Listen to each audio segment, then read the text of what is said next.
मुफ्ती साहब के YouTube channels को सब्सक्राइब कीजिए। आस्क मुफ्ती तारिक मसूद। सुन्नत किसे कहते हैं, सुन्नत और हदीस में फ़र्क। इस्तिलाही सुन्नत किसे कहते हैं, नीज़ सुन्नत और हदीस में क्या फ़र्क है। बिनते अज़ीज़ अहमद इंडिया से।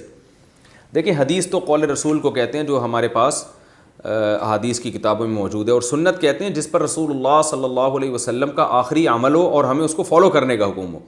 बाज़ चीज़ें हदीस हैं मगर वो सुन्नत नहीं है, क्योंकि नबी सल्लल्लाहु अलैहि वसल्लम से उन चीज़ों का तर्क करना साबित है।